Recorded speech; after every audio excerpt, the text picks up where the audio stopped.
Drama serial गुड्डी की next episode में आपको दिखाया जाएगा कि सोनी जो कि इल्ज़ाम लगा चुकी होती है गुड्डी पर,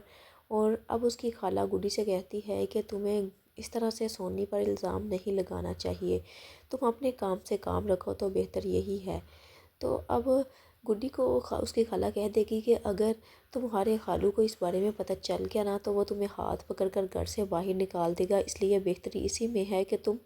खामोश रहो। तो अब गुड्डी जो है उसकी समझ में बिल्कुल भी नहीं आ रहा होता कि वो सोनी को किस तरह से बचाए, और अब वो हमज़ा से इस बारे में डिस्कस करेगी और हमज़ा को सारी बात से आगाह करेगी कि किस तरह से सोनी को वो लड़का फूल देने के लिए आया था। हमज़ा को तो सारी हकीकत मालूम होती है, लेकिन हमज़ा भी डरते हुए सोनी से वो उसका साथ नहीं देगा, जबकि शाज़िया जो है वो यही चाहेगी कि अब वो गुड्डी को फिर से वापस ले आए। लेकिन दूसरी जानिब अब शाज़िया के हालात काफ़ी ज़्यादा ख़राब होते हैं, तो अब वो अपने शौहर से कहती है कि आप सूद ले लें जहांगीर से, क्योंकि वो सूद पर काफ़ी ज़्यादा पैसे देते हैं, तो आप उन पैसों से कारोबार शुरू कर लें और इस तरह हमारे हालात बेहतर हो जाएंगे। लेकिन दूसरी जानिब सोनी जो है वो यही चाहेगी कि वो गुड्डी को कोई ना कोई नुकसान पहुंचा सके। गुस्से से उसके कपड़े वगैरह फेंकना शुरू कर देगी, लेकिन वो जैसे ही उस कमरे से बाहर जाने लगेगी तो उसको भी लगेगा कि गुड्डी के पास ज़रूर कुछ ना कुछ ऐसा है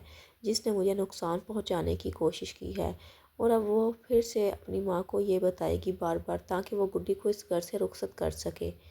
और अपने बाप के सामने भी यही यही कहेगी कि गुड्डी उस पर इस तरह के घटिया इल्ज़ाम लगा रही है।